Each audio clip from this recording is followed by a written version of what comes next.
Finally बच्चों, अर्धवार्षिक परीक्षा 2024-25 कक्षा 11 हिंदी अनिवार्य का जो पेपर है वो आपके मिल चुका है। इस वीडियो के अंदर कंप्लीट पेपर मैं आपको बताने वाला हूं, तो वीडियो को आपको कंप्लीट देखना है। और वीडियो को शुरू करने से पहले आप सभी बच्चों से मेरी एक रिक्वेस्ट है, यदि अभी तक आपने हमारे चैनल को सब्सक्राइब नहीं किया है तो सब्सक्राइब कर लीजिए और साथ में नोटिफिकेशन बेल को प्रेस कर लीजिए। और अगर आपने ये पूरा पेपर एग्जाम से पहले अच्छे से आपने तैयार कर लिया तो हिंदी के पेपर में आप पूरे 70 मार्क्स हैं वो अचीव कर सकते हैं। तो पूरा पेपर इस वीडियो के अंदर मैं आपको बताने वाला हूं, तो वीडियो को लास्ट तक देखना है। तो जैसा कि प्यारे बच्चों आप यहां पर देख सकते हैं कि अर्धवार्षिक परीक्षा 2024-25 का ये पेपर है आपके, और कक्षा 11 हिंदी अनिवार्य का ये पेपर है। और यहाँ पर समय आपको दिया गया है 3 घंटे 15 मिनट, और पूर्णांक है आपके 70 नंबर, यानी 70 नंबर का ये पेपर आपके आने वाला है। और 70 में से 70 नंबर आप ला सकते हैं आराम से। तो सबसे पहले पेपर में आपको निर्देश दिया गया है,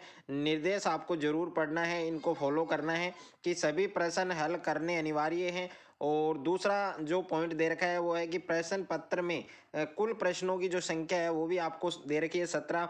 और तीसरा है कि सभी प्रश्नों के अंक उनके सामने लिखे हुए हैं, उनके सामने अंकित है। तो सबसे पहले प्यारे बच्चों पेपर में आपको भाग ए दे रखा है, और भाग ए में प्रश्न संख्या 1 है आपकी कि निम्नलिखित गद्यांश की सप्रसंग व्याख्या कीजिए। यानी इसमें आपको गद्यांश जो दे रखा है उस गद्यांश की आपको सप्रसंग व्याख्या करनी है। और ये कितने नंबर का है? आपके 3 नंबर का है। और इसके अथवा में भी आपको एक गद्यांश दे रखा है, जो आपको अच्छा लगे, जो आपको अच्छे से आ रहा है उस पर आप व्याख्या कर सकते हैं। दोनों में से आपको एक करना है।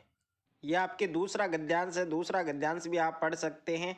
और उसके बाद में देखिए सेकंड प्रश्न आपको दे रखा है कि उस दिन चंपा आई, मैंने कहा कि चंपा तुम भी पढ़ लो, हारे हारे गाड़े काम सरेगा, गांधी बाबा की इच्छा है, सब जन पढ़ना लिखना सीखे। चंपा ने यह कहा कि मैं तो नहीं पढ़ूंगी, तुम तो कहते थे गांधी बाबा अच्छे हैं। तो ये कंप्लीट आप पढ़ सकते हैं। और इसके अथवा में भी है, यानी ये आपके पद्यांश है, इसमें पद्यांश की आपको सप्रसंग व्याख्या करनी है। और यहाँ पर देखिए इसके अथवा में भी आपको दे रखा है, जो आपको अच्छा लगे उस पर आप व्याख्या कर सकते हैं। यानी एक गद्यांश की सप्रसंग व्याख्या करनी है और एक आपके पद्यांश की सप्रसंग व्याख्या करनी है। उसके बाद में देखिए प्रश्न संख्या 3 है आपके कि निम्नांकित प्रश्नों के उत्तर दीजिए। तो यहाँ पर पहला प्रश्न है कि समाचार लेखन की कौन सी शैली होती है। और दूसरा प्रश्न है कि संचार किसे कहते हैं, यानी संचार की परिभाषा आपको बतानी है। और तीसरा प्रश्न है कि इंटरनेट पत्रकारिता से क्या आशय है। और प्रश्न संख्या 4 है कि समाचार लेखन के 6 कंकारों के नाम लिखिए। और पांचवा प्रश्न है संपादकीय किसे कहते हैं, यानी संपादकीय की आपको परिभाषा बतानी है। और प्रश्न संख्या 6 है आपके कि रेजानी पानी किसे कहते हैं। और सातवां प्रश्न है कि अवयव किसे कहते हैं। तो यहाँ पर आप देख सकते हैं। और उसके बाद में नेक्स्ट है आपके नेक्स्ट क्वेश्चन है कि वाह है तुम तो छिपे हुए रुस्तम निकले, वाक्य में कौन सा अवयव है। और प्रश्न संख्या 9 है कि तद्भव शब्द किसे कहते हैं, यानी तद्भव शब्द की आपको परिभाषा लिखनी है। और प्रश्न संख्या 10 है आपके कि किसान और घी का तत्सम रूप लिखिए। एक तो आपको किसान का तत्सम रूप लिखना है और एक आपको घी का तत्सम रूप लिखना है। प्रश्न संख्या 11 है कि जो चीज इस संसार में न हो सके, वाक्यांश के लिए एक शब्द आपको बताना है कि जो चीज इस संसार में न हो सके उसके लिए आपको एक शब्द बताना है। और उसके बाद में प्रश्न संख्या 12 है कि संयुक्त वाक्य किसे कहते हैं, यानी इसमें आपको संयुक्त वाक्य की परिभाषा बतानी है। प्रश्न संख्या 13 है कि कबीर कौन सी धारा के कवि हैं, तो आपको लिखना है। और प्रश्न संख्या 14 है कि मीरा की भक्ति कौन से भाव की थी। और प्रश्न संख्या 15 है कि चंपा कौन है, चंपा कौन है और वह अक्षरों को क्यों नहीं पहचानती है। प्रश्न संख्या 16 है कि पथेर पांचाली फिल्म की शूटिंग कितने समय तक चली थी। तो पथेर पांचाली फिल्म है, उसकी शूटिंग है वो कितने समय तक चली थी वो आपको लिखना है, वो आपको बताना है। प्रश्न संख्या 17 है कि नमक का दरोगा कहानी के अंत में विजय किसकी दिखाई गई है। और प्रश्न संख्या 18 है कि विदाई संभाषण पाठ के लेखक कौन है। तो इसमें आपको ये बताना है कि विदाई संभाषण पाठ है उसके लेखक कौन है। और प्रश्न संख्या 4 है आपके कि विद्यालय में आयोजित राजीव गांधी ग्रामीण ओलंपिक विषय पर प्रतिवेदन तैयार कीजिए। और ये कितने नंबर का है आपके? 4 नंबर का है। प्रश्न संख्या 5 है कि चित्रपट संगीत ने लोगों के कान बिगाड़ दिए, इस आरोप के संदर्भ में कुमार गंधर्व की राय लिखी। और प्रश्न संख्या 6 है कि कुएं से कुई किस प्रकार भिन्न है, यह आपको समझाना है। 7वां प्रश्न है कि मासिक वेतन को पूर्णमासी का चांद क्यों कहा गया है। और 8वां क्वेश्चन है कि मियां नसीरुद्दीन को नान बाइयों का मसीहा क्यों कहा गया है। और 9वां क्वेश्चन है कि मीरा कृष्ण की उपासना किस रूप में करती है और वह रूप कैसा है, वो भी आपको बताना है। और 10वां प्रश्न है कि मायके आई बहन के लिए कवि ने घर को परिताप का घर क्यों कहा है। और 11वां क्वेश्चन है नमक का दरोगा कहानी के माध्यम से लेखक हमें क्या संदेश देना चाहते हैं, यह आपको बताना है। और 8वां में प्रश्न दे रखा है कि फिल्म निर्माण किसी तपस्या से कम नहीं है, पथेर पांचाली फिल्म के संदर्भ में इस कथन को सिद्ध कीजिए। और 12वां क्वेश्चन है कबीर अथवा भवानी प्रसाद मिश्र का साहित्यिक जो परिचय है वो आपको लिखना है। उसके बाद में प्रश्न संख्या 13 है कि राजस्थान में कुई का निर्माण करते समय कुई का मुंह छोटा क्यों रखा जाता है, विस्तार पूर्वक लिखिए। और इसके 8वां में प्रश्न है कि लता के कारण चित्रपट संगीत पर क्या प्रभाव पड़ा है।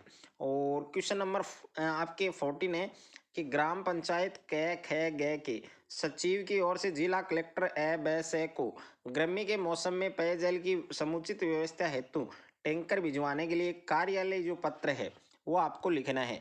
और अथवा में प्रश्न दे रखा है आपकी कि नगर पालिका कै ख ग की ओर से एक विज्ञप्ति का प्रारूप तैयार कीजिए जिसमें नगर पालिका क्षेत्र में घूमने वाले आवारा पशुओं की रोकथाम के लिए नागरिकों से क्या की जाए, अपील की गई हो, यह आपको बताना है। और उसके बाद में प्रश्न संख्या 15 आप पढ़ सकते हैं। इसमें आपको क्या पूछा गया है, इसमें बहुचयनात्मक प्रश्न आपको पूछे हैं, यानी ये आपके गद्यांश दे रखा है, इस गद्यांश को पहले अच्छे से पढ़ना है। और इस गद्यांश में आपको बहुचयनात्मक प्रश्न पूछे हैं। तो यहाँ पर आप देख सकते हैं पहला प्रश्न की प्रस्तुत गद्यांश का उचित शीर्षक क्या होगा। तो इसमें 4 ऑप्शन दे रखे हैं आपके, बेरोजगारी समस्या समाधान, और ब ऑप्शन में है पराधीनता की देन, और स ऑप्शन है स्वतंत्र भारत की समस्या, और द ऑप्शन है रोजगारोन्मुख शिक्षा। तो इसमें 4 ऑप्शन दे रखे हैं, कौन सा ऑप्शन आपका करेक्ट होगा वो आपको बताना है। सेकंड प्रश्न है कि बेरोजगारी बढ़ने का प्रमुख कारण नहीं है। तो ए ऑप्शन है जनसंख्या वृद्धि, ब आपके सुशिक्षित युवा वर्ग, स ऑप्शन है गलत आरक्षण नीति, और द ऑप्शन लघु कुटीर उद्योगों का ह्रास। उसके बाद में तीसरा है कि बेरोजगारी समस्या का समाधान संभव हो सकता है। तो ए ऑप्शन है आर्थिक सहायता देकर, और ब ऑप्शन है उत्कृष्ट मशीनीकरण से, और स ऑप्शन है शिक्षा प्रणाली में क्रांतिकारी परिवर्तन से, और द ऑप्शन है युवा वर्ग से। प्रश्न संख्या 4 है आपकी कि बेरोजगारी के कारण किस वर्ग में भयंकर असंतोष व्याप्त है। तो ए ऑप्शन है दलित वर्ग में, ब ऑप्शन है पूंजीपति वर्ग में, स ऑप्शन है युवा वर्ग में, द ऑप्शन है महिलाओं में। तो इसमें भी आपको सही जो विकल्प है वो आपको चुनना है। 5वां प्रश्न है बेरोजगारोन्मुख शब्द में संधि है। तो ए ऑप्शन है दीर्घ, ब ऑप्शन है गुण, स ऑप्शन है वृद्धि, और द ऑप्शन है यण। तो इसमें 4 ऑप्शन दिए गए हैं, कौन सा ऑप्शन आपका करेक्ट होगा।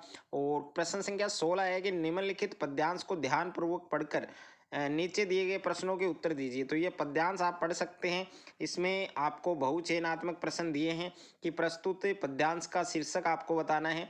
तो इसमें भी प्यारे बच्चों आपको चार ऑप्शन दिए गए हैं, चार मल्टीपल चॉइस क्वेश्चन है आपके, और टोटल 5 क्वेश्चन है इसमें। तो पांचों क्वेश्चन आपको करने हैं। यहाँ पर आप देख सकते हैं पहला प्रश्न आपको दिया है कि प्रस्तुत पद्यांश है उसका उचित शीर्षक बताना है। तो इसमें भी आपको 4 ऑप्शन दे रखे हैं, इसमें कौन सा ऑप्शन करेक्ट होगा। दूसरा है कि पथ भूल न जाना पथिक कहीं में पथिक कौन है। तो ए ऑप्शन है सैनिक, ब यात्री, स आपके अतिथि, द आपके उपयुक्त सभी। और तीसरा प्रश्न है कि कुछ जल कण ढुलक रहे होंगे में किसके लिए कहा गया है। तो ए ऑप्शन है माँ के लिए, ब ऑप्शन बहन के लिए, स ऑप्शन पत्नी के लिए, द ऑप्शन उपयुक्त सभी। और प्रश्न संख्या 4 है कि पल भर भी पढ़ असमंजस में असमंजस का अर्थ है।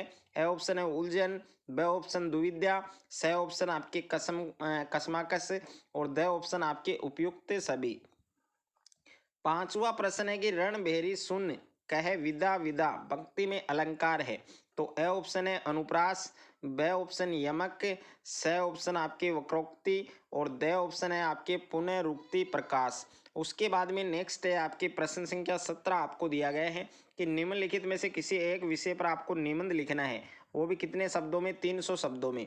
यहाँ पर पहला निबंध है इलेक्ट्रिक वाहन आज की आवश्यकता, दूसरा है मोबाइल फोन वरदान और अभिशाप, तीसरा है युवाओं में बढ़ती नशे की कुप्रवृत्ति और 4 नंबर है पर्यावरण संरक्षण हमारा दायित्व है। तो 4 निबंध दिए गए हैं आपको, इनमें 4 में से आप जिस पर अच्छे से निबंध लिख सकते हैं उस पर आपको करना है। ओके, और अगर आपको ये वीडियो अच्छा लगे तो वीडियो को आप ज़्यादा से ज़्यादा बच्चों के साथ शेयर करें, ज़्यादा से ज़्यादा वीडियो को लाइक करें, और चैनल पर आप नए हैं तो चैनल को आप सब्सक्राइब कर लीजिए और साथ में नोटिफिकेशन बेल को प्रेस कर लीजिए।